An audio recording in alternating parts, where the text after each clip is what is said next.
Again. No going back. Igboho òòṣà. Iṣẹ́ rẹ̀ tẹ̀síwájú. Mr. Koiki ẹ ṣé o, àwọn ọmọ mi ló kí o. Àwọn ọmọ mi ló kí o. Lágbára Ọlọ́run, a máa délé rere o lórúkọ Jésù. Yorùbá nation. Mo kí gbogbo ara níbikíbi tí ẹ bá ti ń darapọ̀ mọ́ wa tí ẹ ti ń gbọ́ wa. Lákọ̀ọ́kọ́ ẹ má bínú pé I have to let that music to play so that we can have the energy to kickstart the program. Let me assure gbogbo ọmọ Yorùbá tó ń gbọ́ mi lálẹ́ yìí ní aago 10:00 èní ní on the 4th. There is no need fún gbogbo akáwà panic. Kò sẹ́ni reason pé ká káyà wa sókè. Ẹ jẹ́ ká kó àyà wa wá sísàlẹ̀. Lótìtọ́ lódodo láti bí wákàtí 5 sí 6 títí di wákàtí ọ̀pọ̀lọpọ̀ ló ti kẹ́mi sókè. Bọ̀ mo fẹ́ fi dá wa lójú gẹ́gẹ́ bí àṣẹ tí Elédùmarè fún mi. Gẹ́gẹ́ bí àṣẹ tó wà lọ́wọ́ mi látẹnu bàbá wa olóyè Dr. Sunday Igboho, there is no cause for alarm. Let me put it on record. A dúpẹ́ fún the President of Benin Republic, Patrick Talon, for showing a lot of concern not just for the person in question, but for the integrity tí Benin Republic ṣì ní. Ẹ jẹ́ ká rántí pé Chief has been in Benin Republic going to almost 2 years now. And since he has been in Benin Republic, Patrick Talon, the president of Benin Republic, have proven continuously to be a man of his word. And tonight, I can tell everyone around the world that security around Dr. Oloye Sunday Igboho has been increased to a more full capacity. So, lálẹ́ yìí, a kàn máa mẹ́nu bà ọ̀rọ̀ tó ń bẹ tó wà nílẹ̀.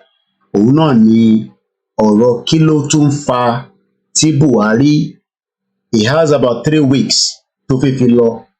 Kí ló lè wà behind the push láti ní kí wọ́n withdraw security Chief Sunday Igboho?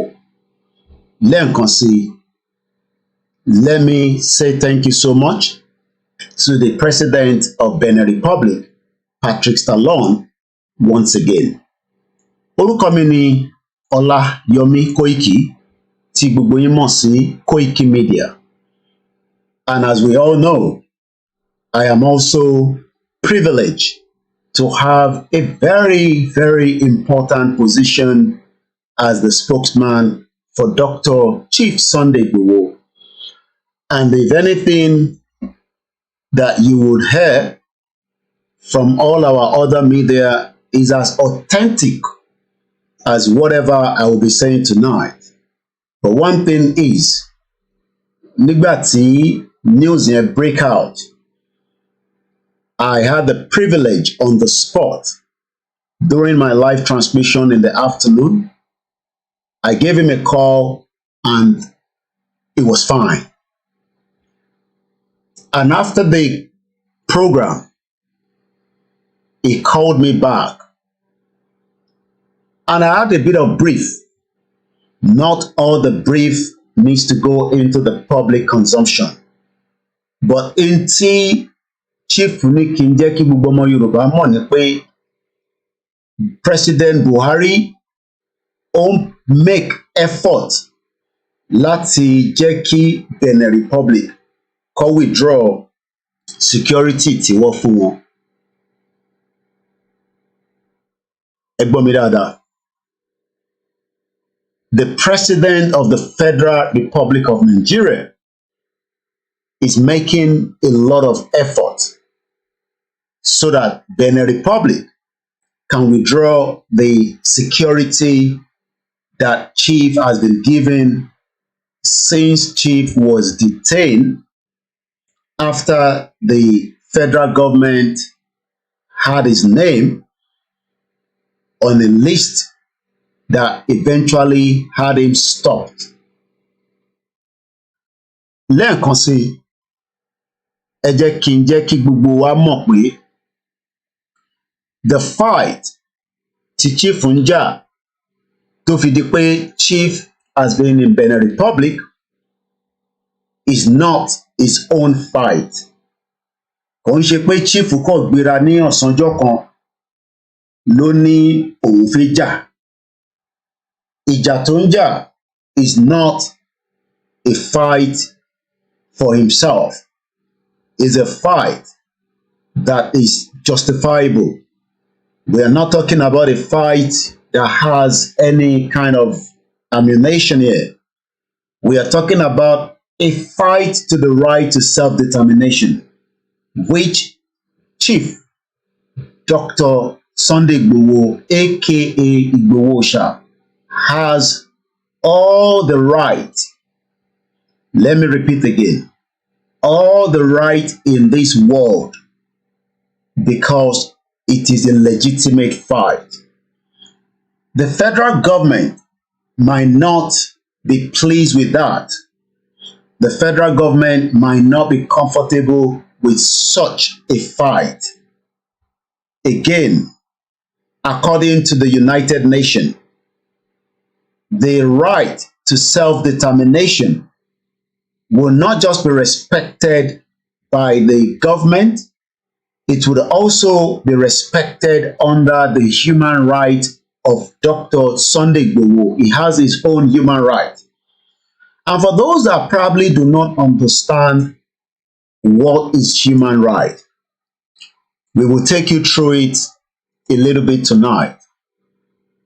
But let's send a message back to the federal government of President Muhammadu Buhari that whatever mission that they are planning, so that when they withdraw Chief Sunday Igboho security, they can then use that opportunity to also invade Benin Republic.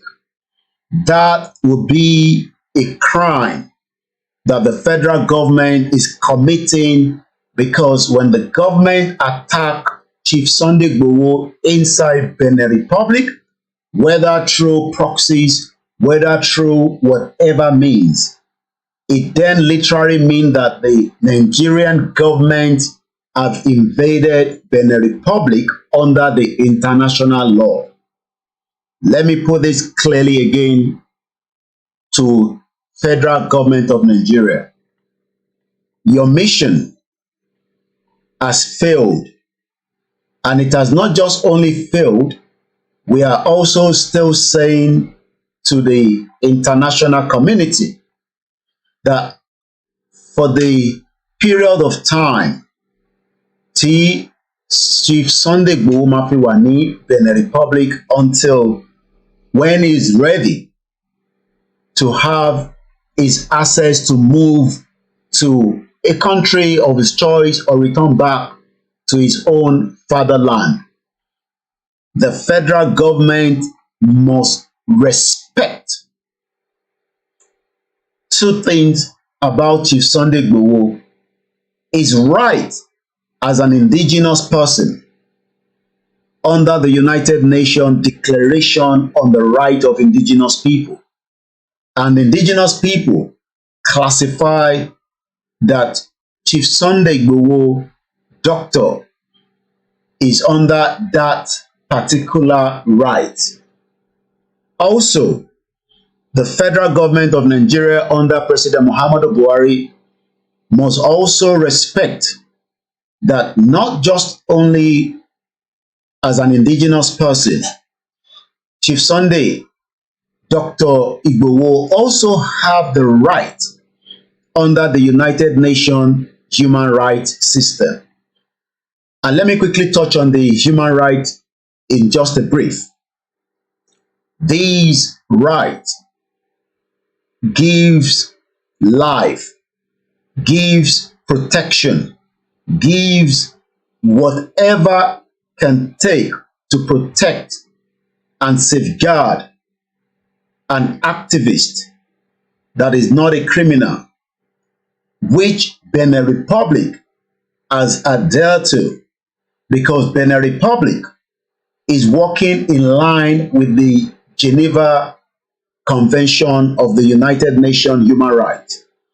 But it seems that the federal government of Nigeria is still thinking, as Buhari was able to kidnap, rendition the Nnamdi Kanu from Kenya to Nigeria. Let's take back again that as well, that in the 80s, as a military dictator, President Muhammadu Buhari, then as a military dictator, attempted to kidnap Umaru Diko from London. That mission failed. And we are still putting it again out there. Buhari has less than 3 weeks. Whatever the military in Nigeria are preparing, they should not involve Benin Republic and the safety of Dr. Chief Sunday Igboho as he remains in Benin Republic under safety protection. Chief Sunday Igboho has a safety protection which also guarantee his safety as he remain in Benin Republic. But the federal government are preparing their own little ways of whatever they are preparing. But we must say it clearly. Say it clearly that the human right that Chief Sunday Igboho has the privilege to enjoy in Benin Republic under the President Patrick Talon, President Buhari and his government should not make Benin Republic and Nigeria to start talking under a criminal activities that the Abuja under Buhari are preparing. Like I said, there's a lot of information that we are not going to reveal, but according to what we have, Buhari and his government are preparing all kind of destruction in their heart so that they will portray Chief Sunday Igboho as a criminal. They've tried every means and it has failed. Buhari is still trying the last part. Not just Buhari, also the incoming president, Bola Tinubu, is also working in line with all these that is happening as we have the information. Let me state clearly to both the president-elect, Bola Tinubu, and Buhari to take extreme caution so that Benin Republic do not have to take Nigeria as a country to the International Criminal Court. Because the reason why Chief Sunday Doctor is enjoying that human right in Benin Republic is because Benin is following the guideline under the United Nations.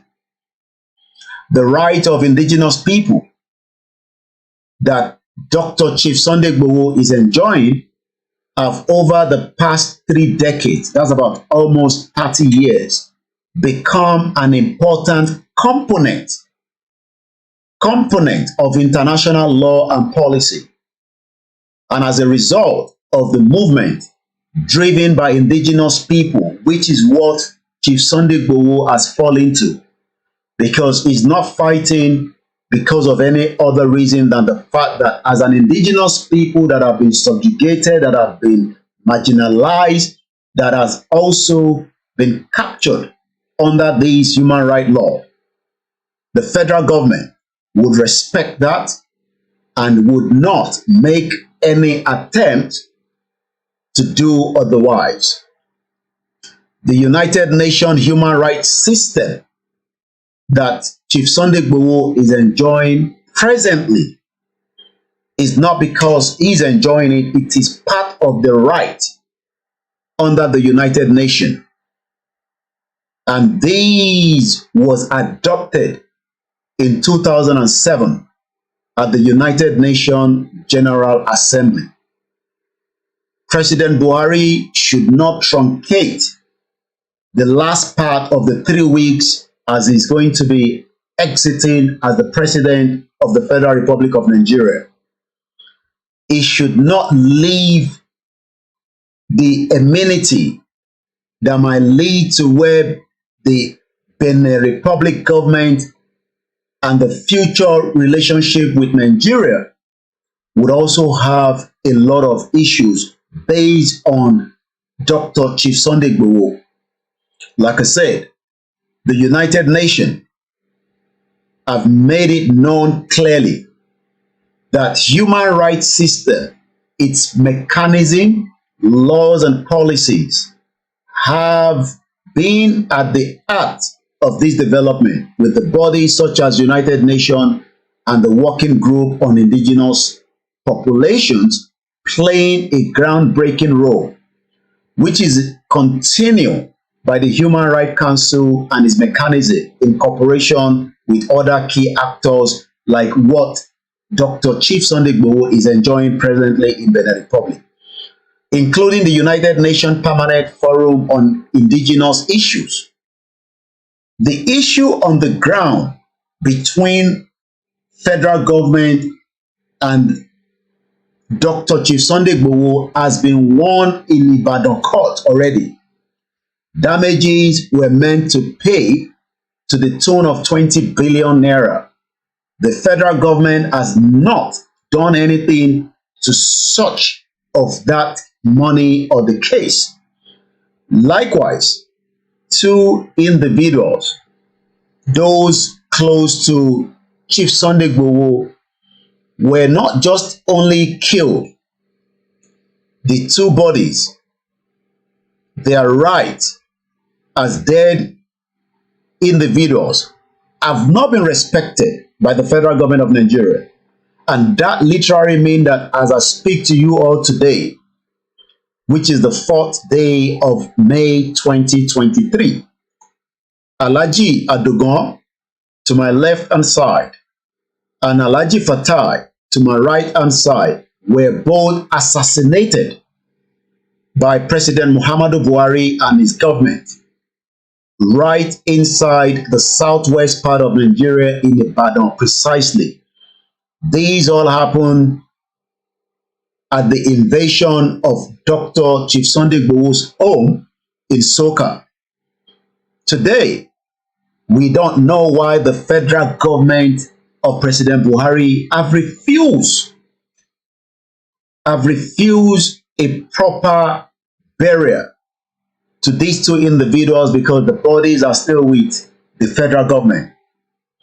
So any attempt that the government is providing, because there's a lot of movement going on between Nigeria and Benin Republic, and we are monitoring all this, but we are saying it right to the international community that the federal government of President Buhari is making all attempts on the life of Dr. Chief Sunday Igboho as we speak tonight. But I can assure every one of us that security has been beefed up by the government of Benin Republic, and there is now extra security that would also mean that visitation and those around him would continue to be vetted very well before approaching this individual.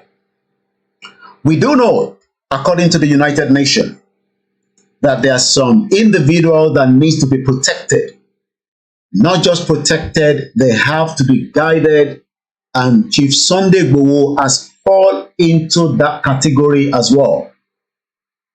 One thing is, 2007, while the General Assembly adopted the human right is what Chief Sunday Igboho is enjoying today.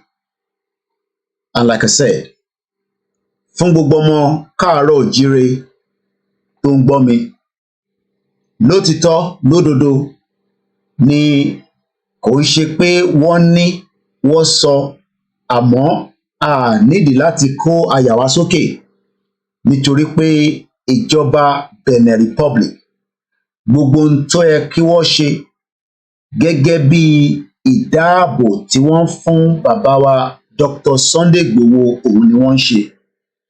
Gbogbo ohun tó yẹ kó mójútó òun náà lọ mójútó, àmọ́ kí ló lè fa ohun tí irú ọ̀rọ̀ tí ó ń jáde pé Buhari àti àwọn ìjọba ẹ̀ àti ìjọba tó fẹ́ wọlé wọ́n ń ṣe ìgbìyànjú láti jẹ́ kí Benin Republic kó withdraw security tó fún bàbá wa Dr. Sunday Igboho. Wọ́n dẹ̀ ti mọ̀ pé tó bá ti lè rìlíìsì àwọn amófin tó ń ṣọ́ Dr. Olóyè Sunday Igboho, á jẹ́ pé àwọn máa gbé ìgbésẹ̀ tí wọ́n ní lọ́kàn. Bí ti ṣe sọ, gbogbo ọ̀rọ̀ kan ni a máa fi síta, bọ́ èyí tó ṣe pàtàkì tó ṣe kókó tá a fẹ́ jẹ́ kí gbogbo ọmọ Yorùbá mọ̀ ni pé ní n tí ẹ̀rí wà fún ìjọba Benin, wọ́n fi tó wa létí pé Buhari ó ń gbìyànjú lọ́tùn lósì pé kí wọ́n yọ security tí wọ́n fún olóyè Sunday Igboho. Mo tún wá ń sọ fún gbogbo ọmọ Yorùbá tó ń gbọ́ mi pé ẹ jẹ́ ká túbọ̀ fi ọkàn wa balẹ̀, àmọ́ kí ẹ̀mí wa wà pẹ̀lú olóyè. Àlàáfíà ni bàbá wa, bí ti ṣe sọ, a ti sọ̀rọ̀ bí ẹ̀mẹ́ta lénìí. Ìtọ́dẹ̀ jẹ́ kí n jáde ni pé a ti fi fọ́nrán kan síta tẹ́lẹ̀ nígbà tí ọ̀rọ̀ yẹn jáde, àmọ́ nítorí pé ọ̀pọ̀lọpọ̀ wa ṣì ń gbọ́ oríṣiríṣi awuyewuye, gbogbo àwọn mídíà wa tí a dúpẹ́ fún tí wọ́n ti jáde tí wọ́n ti ń sọ̀rọ̀ lé ọ̀rọ̀ yìí. Ọ̀rọ̀ tí à ń sọ yìí, bàbá olóyè Dr. Sunday Igboho kì í ṣe ọ̀daràn, bẹ́ẹ̀ kì í ṣe ẹni tí wọ́n ń wá ní àgbáyé. Ẹ jẹ́ ká kọ́kọ́ mú yẹn dání sọ́wọ́.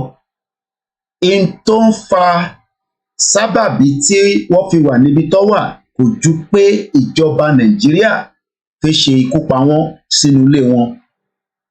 Kí ló lè máa wá fà á tó fi di pé ìjọba Buhari tó ní bí ọ̀sẹ̀ mẹ́ta tó máa fi parí gọ́ọ̀mẹ̀ntì, ṣé wọ́n ń prepare kù ni tó wá fẹ́ fi di pé wọ́n tún fẹ́ líǹkì yẹn mọ́ in tó wà ní Benin, nítorí pé ẹ̀rí ń mú dájú pé bí nǹkan ṣe ń lọ nínú oṣù yìí, ọ̀pọ̀lọpọ̀ nǹkan ló lè ṣẹlẹ̀.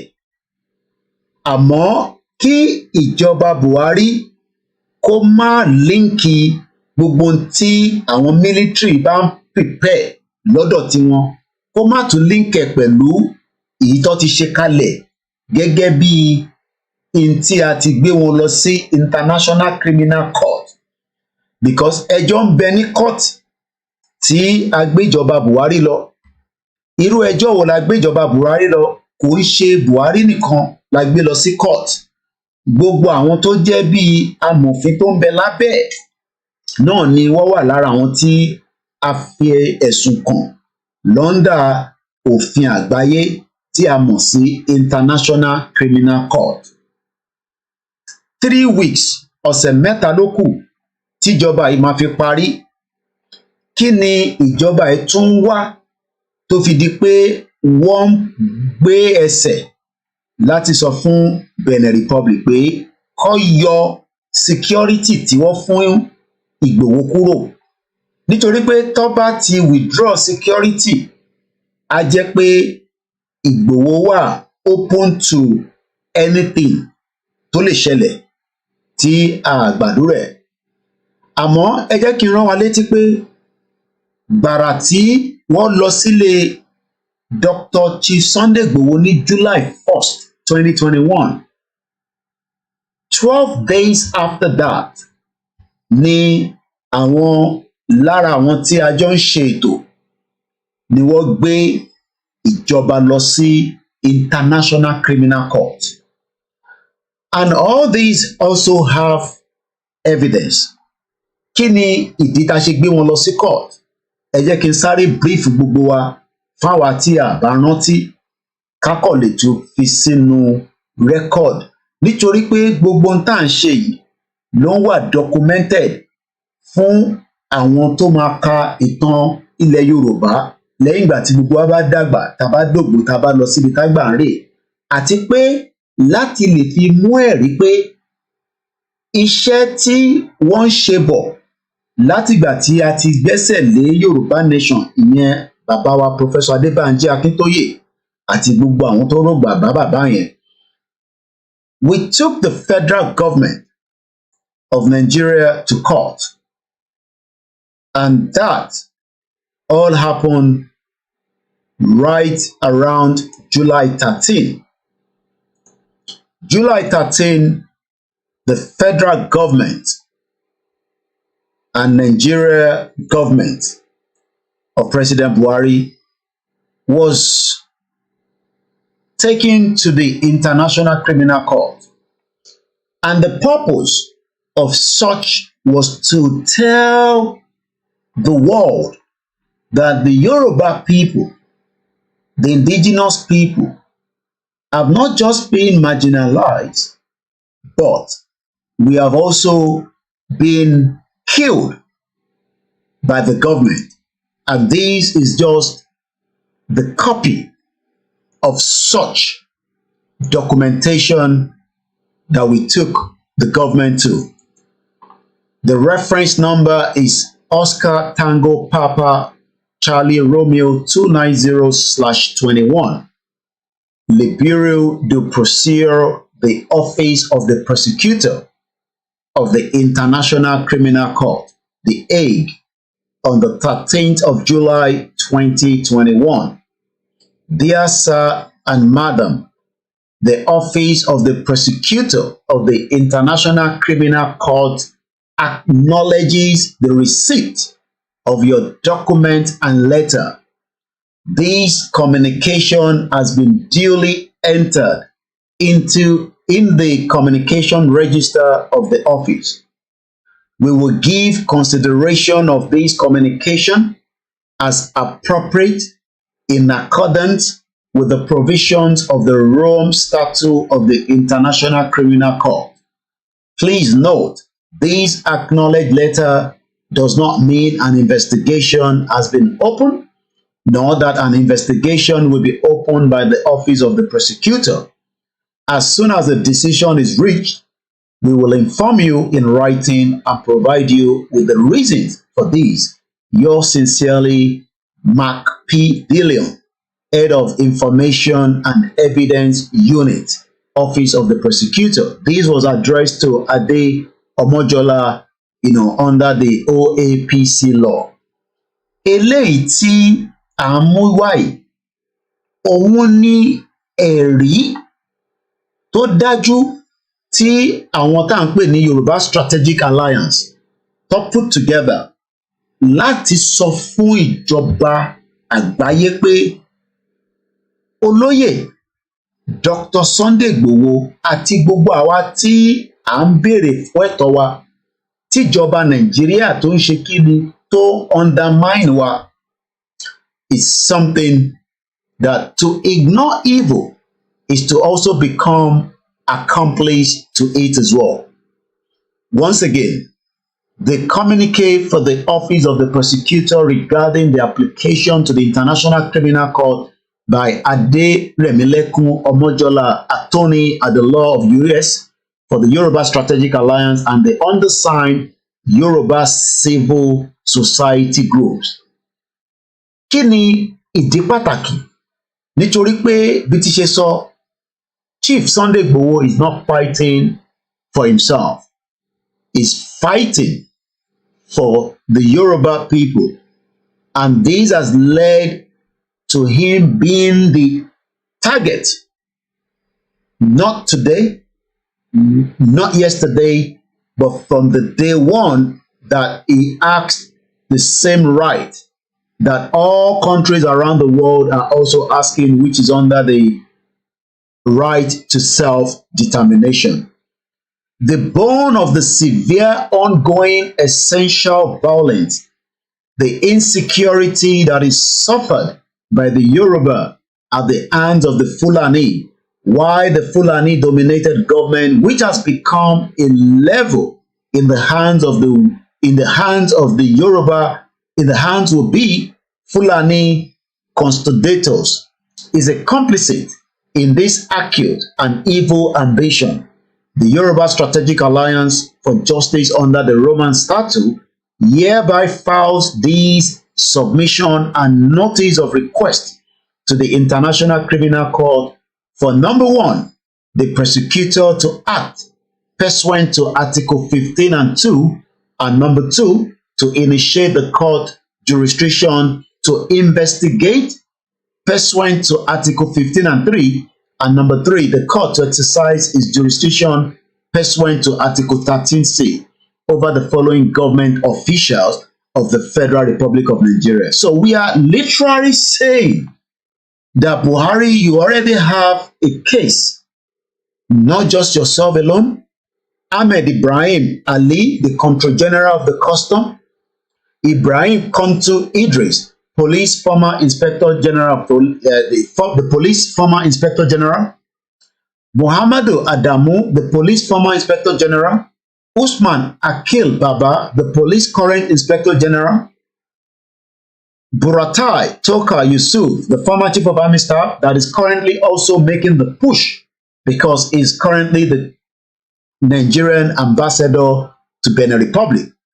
Farouk Yahya, the current Chief of Army Staff, Sadiq Abubakar, Air Force, former Chief of Air Staff, Ahmed Abubakar Udi, former Commandant General Security and Civil Defense Corps, Abdullahi Ghana Muhammad, the current Commandant General Security and Civil Defense Corps, Muhammad Bambadi, the Control General Immigration Service, and also the Attorney General Abubakar Malami, Lawyer, Minister of Justice. Cherry Gbogbo àwọn ojú tẹ́ ń wò yìí, they already have a case with the International Criminal Court.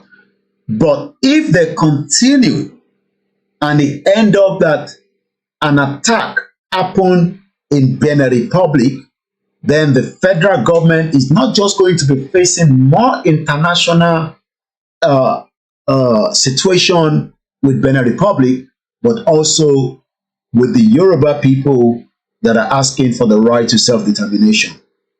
Like I said, this is 10 minutes past 11 p.m. Today is the 4th day of May 2023, as we are highlighting some of the pending case. The pending case is, again, like I said earlier, the United Nations Universal Declaration of Human Rights. The federal government of Nigeria must remember that he is a member of the United Nations, which in 1948 adopted the Universal Declaration of Human Rights, of which there is an ongoing violation of a lot of the several articles against the Yoruba, they set forth below in relevant. Let's talk about Article 3. Everyone has the right to life, liberty, and security of a person. The life and liberty and security of Dr. Chief Sunday Igboho presently is in the hands of God, but likewise in the hands of the government of Benin Republic. But Nigerian government, because of their evil crime that they continue to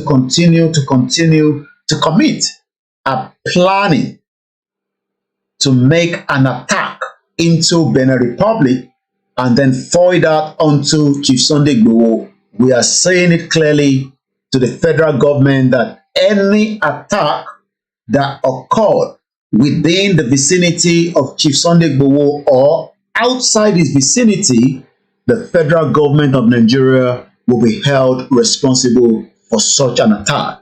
Whether it is an attack by the, military, but in a proxy or disguise, whether it is an attack by individuals that have been used by the government and the incoming government, that will literally mean that the federal government and the incoming government will be held responsible, because under the Universal Declaration of Human Rights, Chief Dr. Sunday Igboho has the right to life, liberty, and the security which he is presently enjoying in Benin Republic, that the federal government of Nigeria or President Muhammadu Buhari is trying to truncate.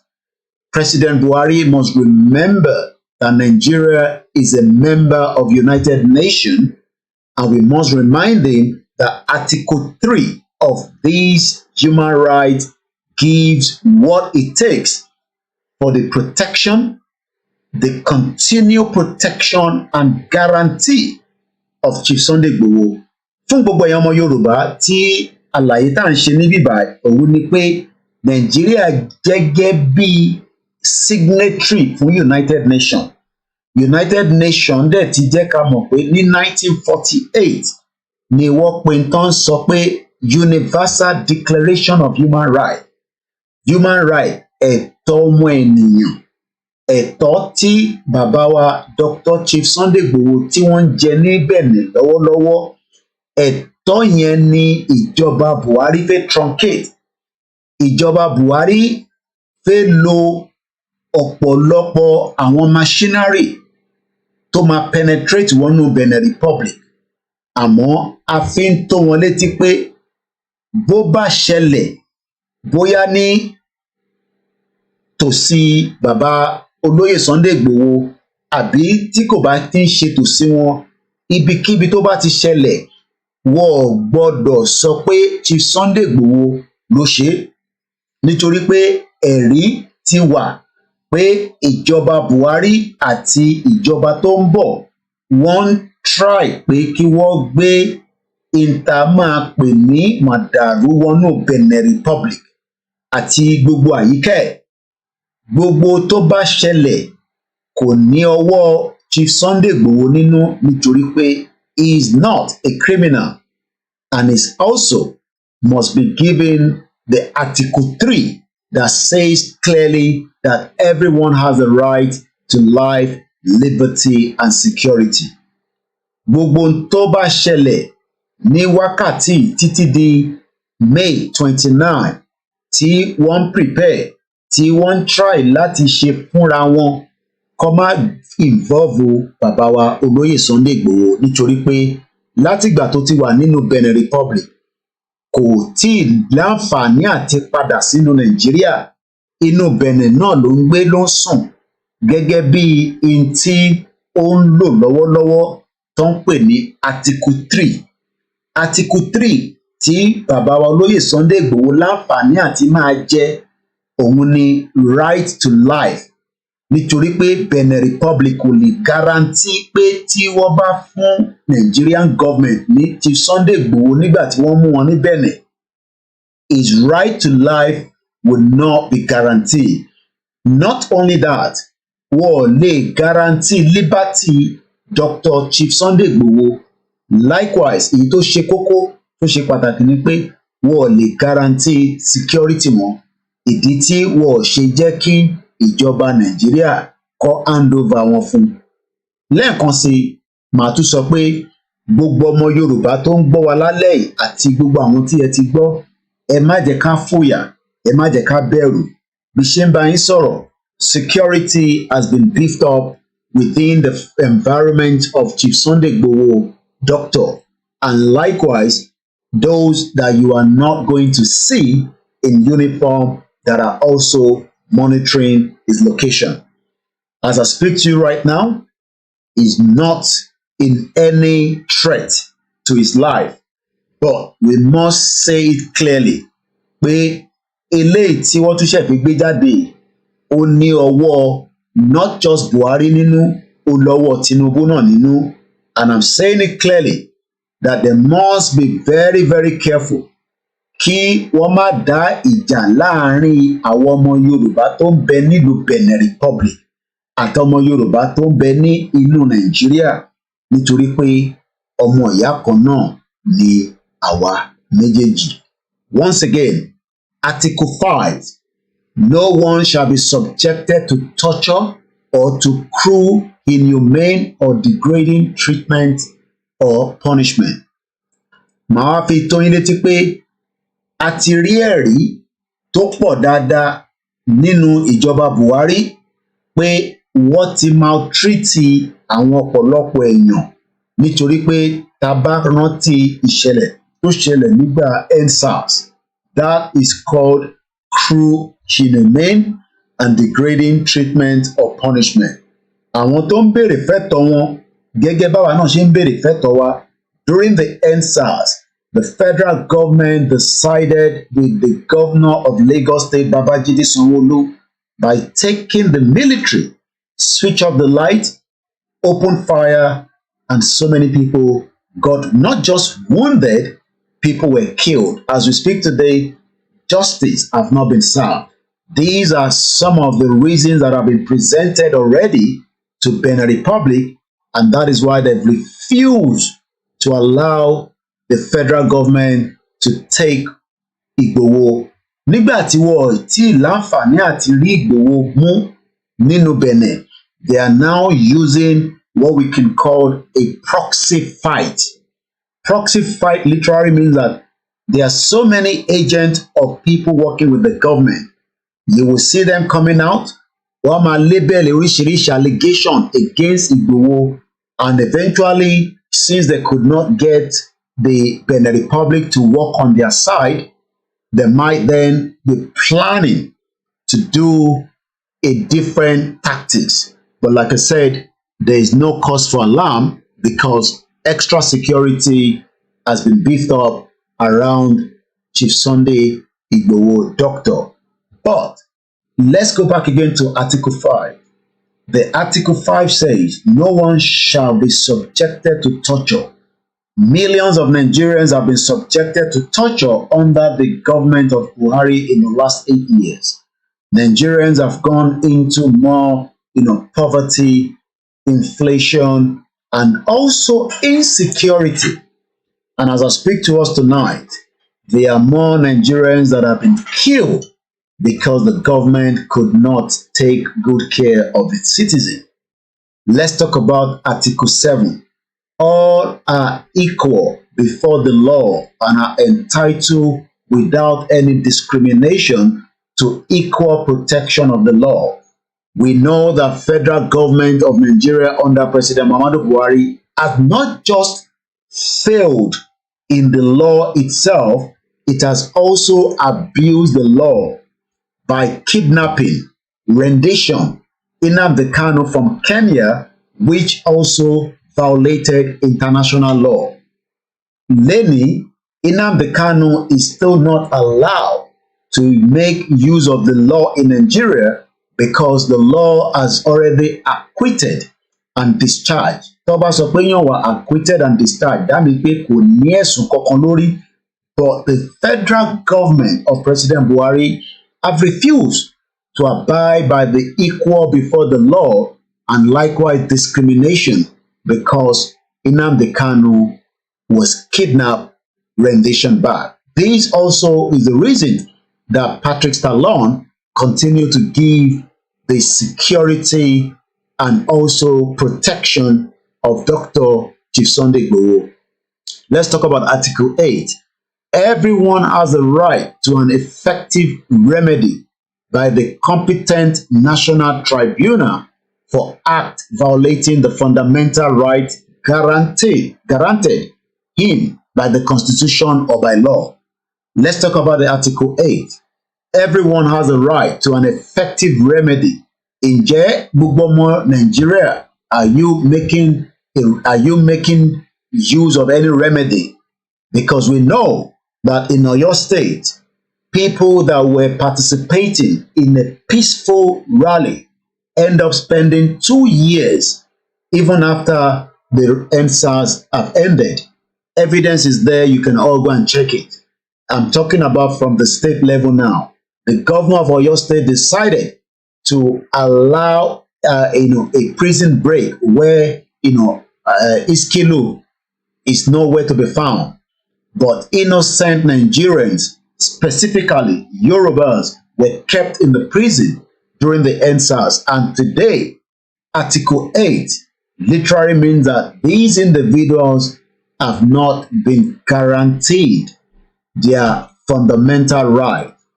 Let's talk about Article 13.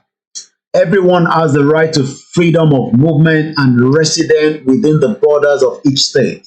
Since Chief Dr. Sunday Igboho could not get his freedom of movement anymore in his residence in Soka after the assassination attempt on his life, he has decided to remain in Benin Republic where his freedom of movement and residence is guaranteed. But why is President Muhammadu Buhari trying to truncate that movement, freedom of movement and his residence, even though he is far away from the borders of Nigeria? He has not been to Nigeria since he has been in Benin Republic, and there is no reason why President Buhari And the incoming president is making all attempt to make sure that Article 13 that Chief Sunday Igboho is presently enjoying in Benin Republic under a very good government, under the government that respects human rights, under the government that appreciates that international law must be respected. And like I said, Patrick Stallone has shown that Benin might be a country that is not to the population of Lagos State, but he has withstand the monster known as Nigeria that disrespect international law. We have seen so many times that the United Nations have requested, have asked that Nnamdi Kanu should be released. But as we speak to you today, the federal government of President Muhammadu Buhari have not respected that. And the reason all this is all happening is because both Chief Sunday Igboho, that is asking for his right under the self-determination, has not yet been given that right, but his right has been respected inside Benin Republic, and it seems that Article 13 is no longer working for so many Nigerians. But if you're in Benin Republic, you are likely to enjoy Article 13. Let's talk about Article 17. No one shall be arbitrarily deprived of his property. Coming to 2 years now, President Muhammadu Buhari has refused to not just pay the damage to the property of Chief Sunday Igboho. And for those that probably are not aware of these property damage, these are some of the pictures that occurred during the damage to Chief Sunday Igboho's house on the 1st of July. You can see that Article 13 says clearly, Article 17, no one shall be arbitrarily deprived of his property. But today, the so-called property of Chief Dr. Sunday Igboho was turned into a military training ground where you can see the bullet holes across the windows and the part of the buildings. You can see the blood of Adogon that was dragged from one of the living room where he was hiding for his life. The life that President Buhari could not respect. The life of not just Adogon that was killed, but also the brother to Chief Sunday Igboho, Alhaji Fatai.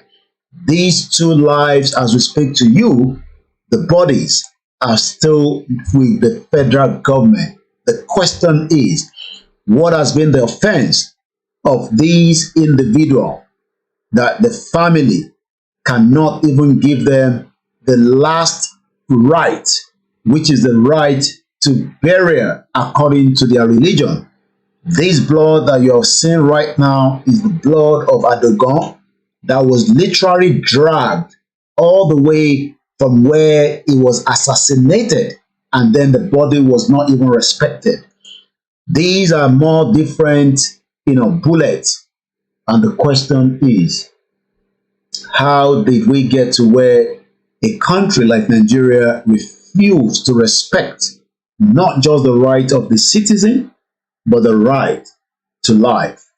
And again, more bullet holes. All these are pictorial evidence that on the 1st of July 2021, it was an assassination attempt to the life of Chief Dr. Sunday Igboho. Vehicles were damaged.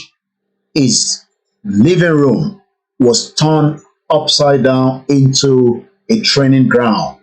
And again, Article 17 stated clearly, no one, whether it is Dr. Oloye Sunday Igboho, whether it is just the average Nigerian, whether it is because you are popular, whether it is because you are not popular, whether because you are rich or you are not rich, no one shall be arbitrarily deprived of his property.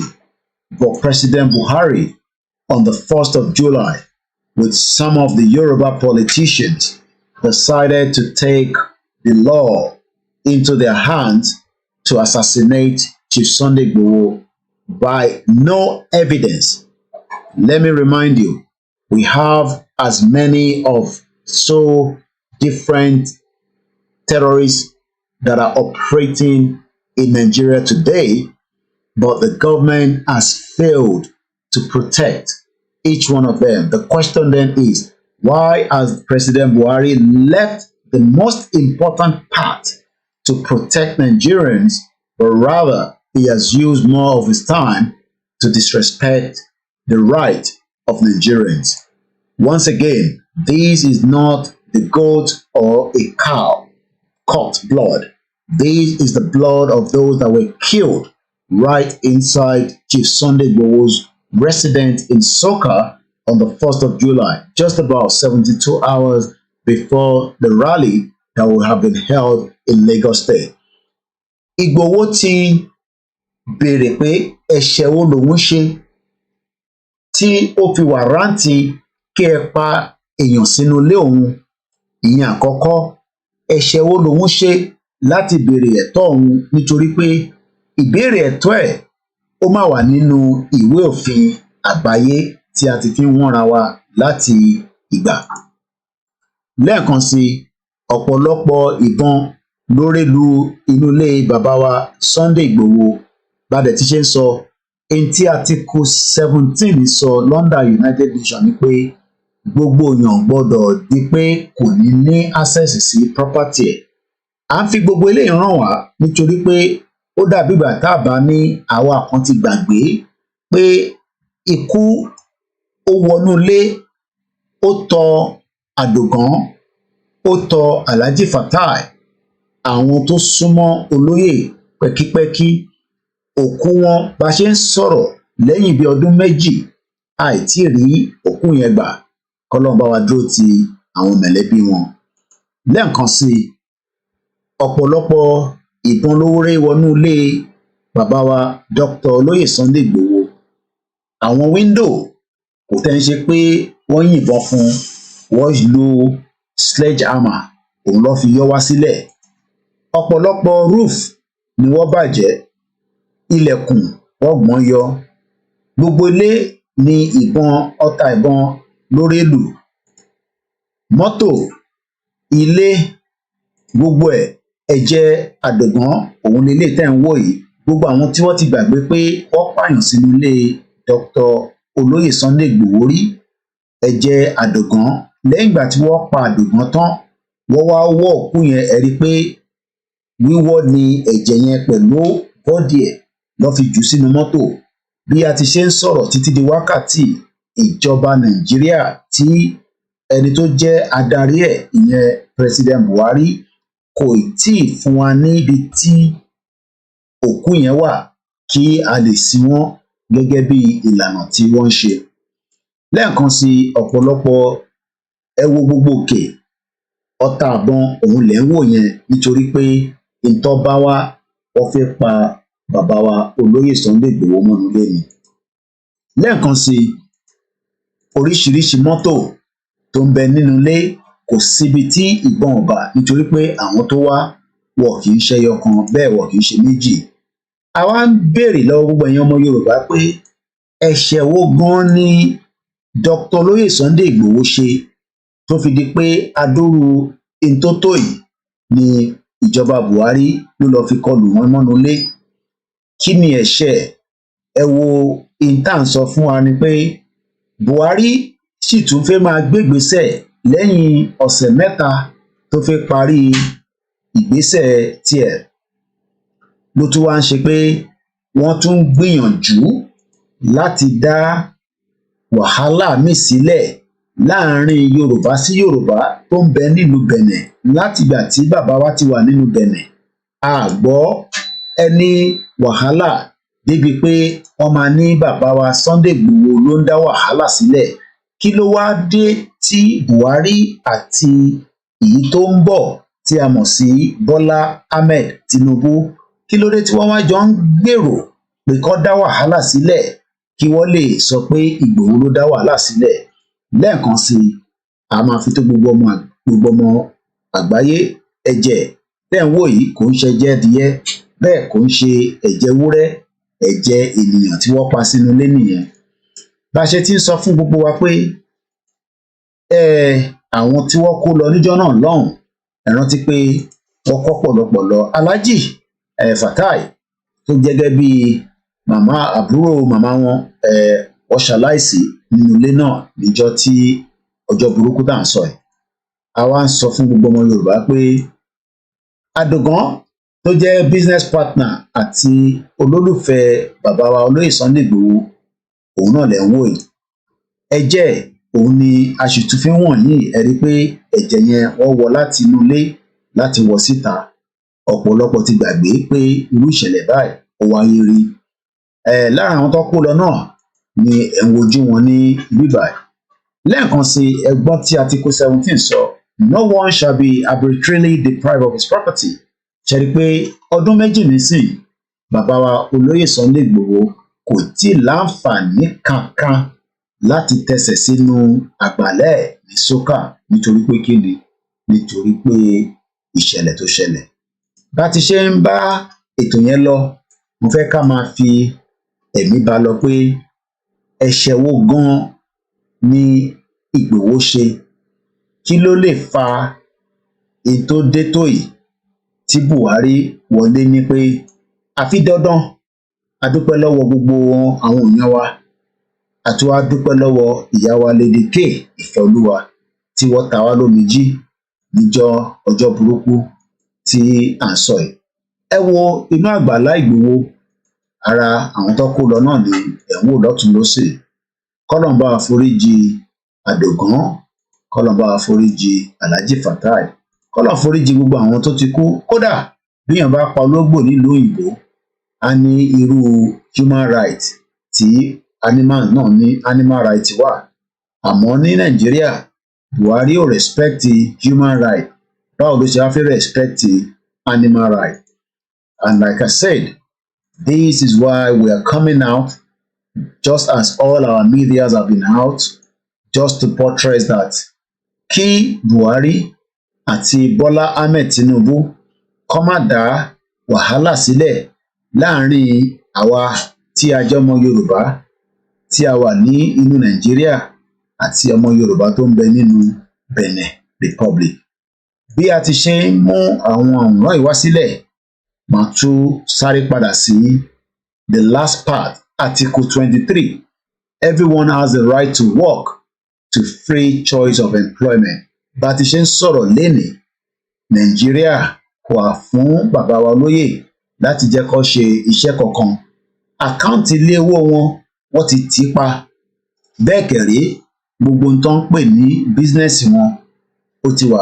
grounded nítorí pé federal government sọ pé kò ní right láti padà sínú Nàìjíríà kò dẹ̀ ní right láti run ní business kankan mọ́ àmọ́ àwọn terrorists ń lọ tó ń bọ̀ tí ìjọba ò rí kankan ṣe sí and just to finish this up jurisdiction the federal government of Nigeria signed the Roman Statute ní June 1st 2000 ìjọ tí ìjọba Nigeria sign fún United Nations nìyẹn therefore pursuant to Article 12 of the Roman Statute Nigeria is a state party and therefore subject to the jurisdiction of the International Criminal Court over violations of the following articles against the Yoruba set forth below in the relevant part.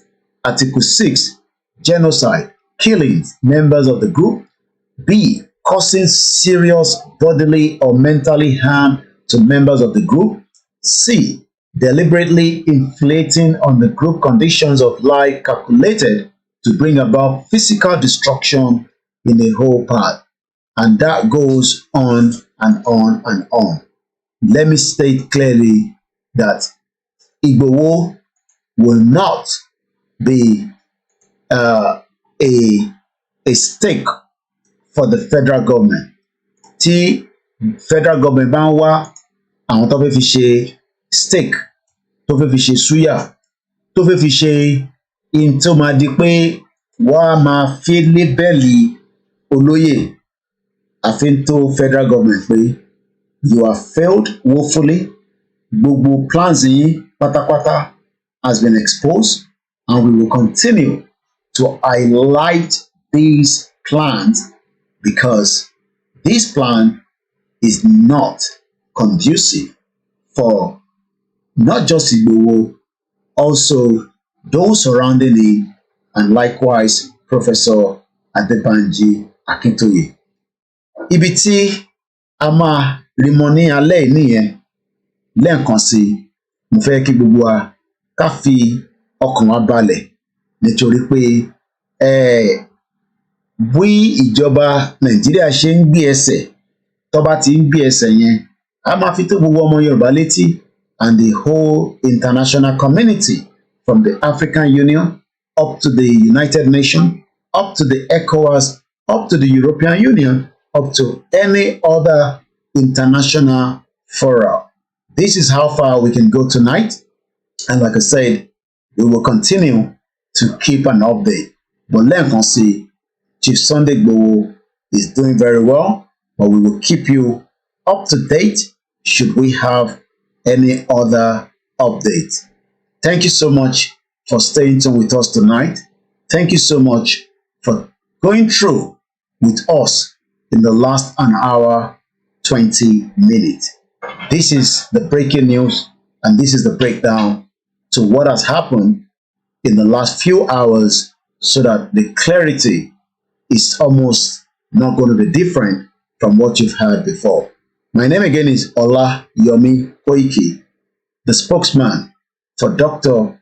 Sunday Igboho, and I'll be giving more updates as we have it later. Have a very good evening, good afternoon, good morning, and let us remind ourselves that Chief is not fighting for himself. Chief is fighting the cause for every one of us.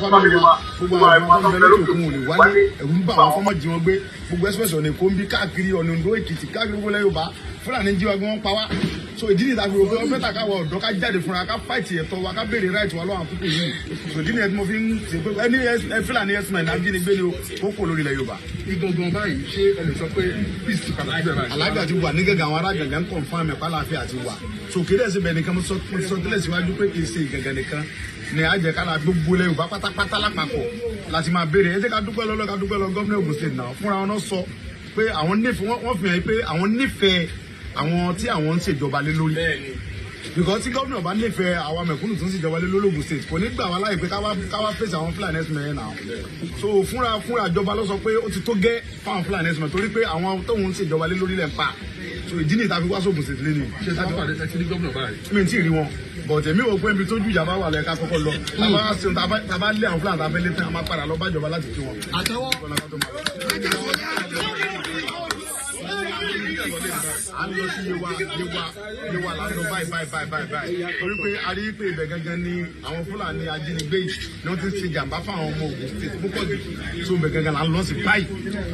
a gbọ́ pé àwọn ọmọ Yorùbá ń gbàgbọ́dé fún ṣóòtọ́ ni àbí ẹ rí support látọ̀kọ̀ Yorùbá? èmi ò tí ì rí Yorùbá kankan tí mo lè sọ fún gbàgbọ́dé, ṣe ti understand, because gbogbo Yorùbá ló dìde, ìjà bá ń jà ìjà gbogbo Yorùbá ni ẹ lè rí pé àti mùsùlùmí àti Christian gbogbo ẹnìbọn ní ń jà, kì í ṣe pé jà Ìgbòho nìkan, gbogbo wa là ń jà, gbogbo Yorùbá ló ń jà, kì í ṣe pé Yorùbá kan ń gbé àbọ̀dẹ̀ fẹ́ nìkan kan.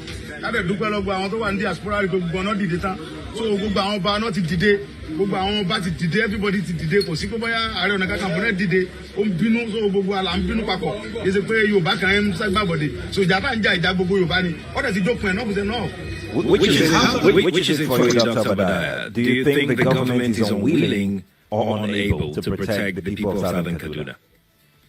In fact, it is not only unable, it is unwilling, and we have good reason to feel that they are part and parcel of the killers. Let me make some revelations to you. That's a very big allegation, Dr. Obadiah. The government is part and parcel of the killers. That's big. Yes. Okay, how will the government just say, oh, it is revenge killing and so on? Then you leave it there. Oh, because it is revenge killing and so on and so forth. The body language of this administration, the body language of the state government shows clearly that they have a hand in the killings. No doubt about it. Because, you see, General Abacha, And people don't give him his due. Do you think you have tolerated such nonsense? And let me make some revelations, because some of us also have our own intelligence networks. Okay.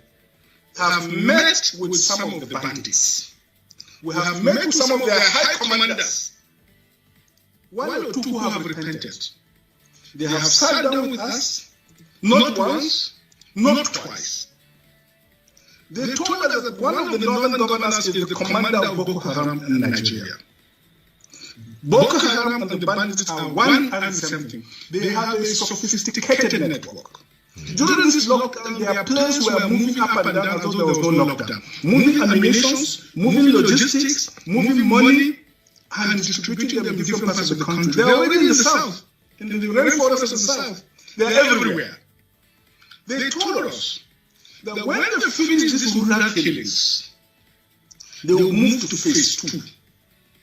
The phase 2 is they will go into the urban cities, going from house to house, killing prominent people. I can tell you, this is the game plan. By 2022, they want to start a civil war in Nigeria. What do they expect of us now that this war is on our doorstep? Of course, there has got to be civil mobilization. And if we keep waiting for this to be centrally handled, we're all going to become, if we're not already slaves in our land. That to me is personally intolerable. It's not an acceptable condition. And whatever it takes.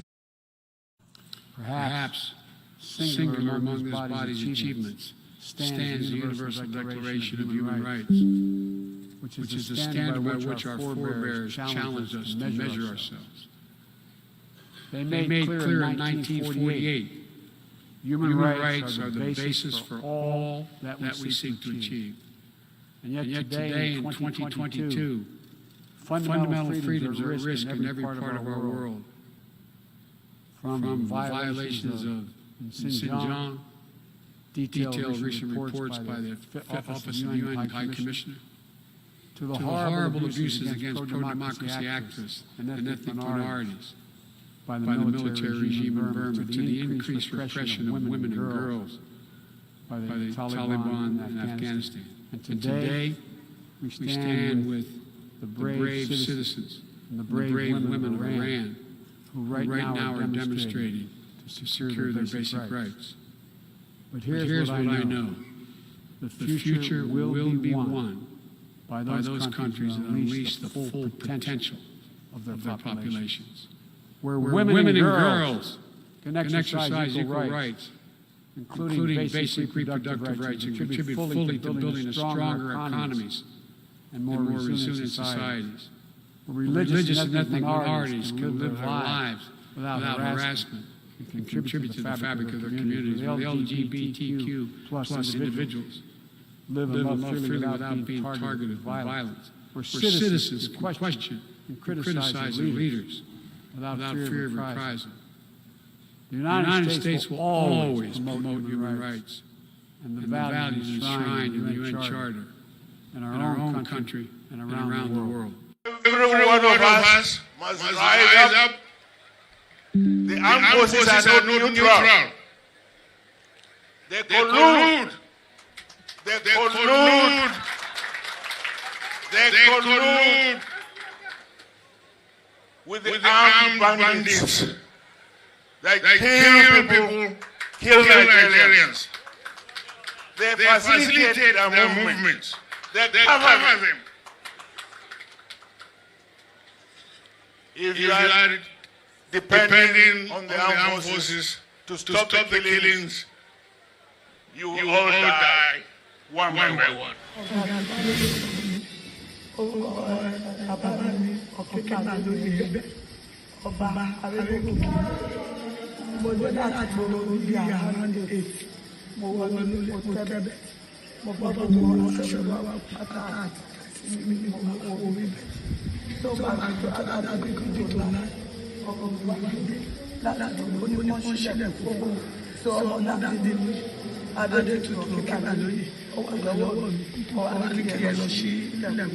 bí yẹn ṣe ṣẹlẹ̀kùn ọkọ mi wá bọ́nu fi ṣe oníṣòkò tó ń jẹ nínú ìdáná owó kọ̀ọ̀kan mi máa fi ìdáná bọ́kọ̀ mi bẹ̀rẹ̀ sí pariwo oúnjẹ wá tilẹ̀kùn ṣé ajáde síta sẹ́ẹ̀tì mi ti gbé sórí tẹ́bù mú ọlọ́mọ mú sẹ́ẹ̀tì mi bí mo kọ́kọ́ ṣe mú sẹ́ẹ̀tì ọkọ̀ rí àwọn pípì ọmọ méje wọlé ó dàbí pé àwọn ọmọ mi gbé ìbọn dání àwọn ọmọ mẹ́ta wọn ní àdá wọ́n wá sọ pé wọ́n bẹ̀rẹ̀ sí àwùsá sọ̀rọ̀ wọ́n ní súbàbà fúlàní wọ́n ní sú kìnnàpà ni ọ̀làwọ̀n kì í ṣe fúlàní pé kìnnàpà wọ́n ní kí n gbé owó wá wọ́n wá sí àwùsá pé báńdé kùdí wọ́n ní àpò kùdí wọ́n ní báńdé kùdí kí n gbé wá mọ́ ní mi lò bí kan ṣe bá mọ́ nàlàyà ìkọ́ tẹ̀lé ọkọ̀ mú pé.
Thank you so much. Good night, everybody.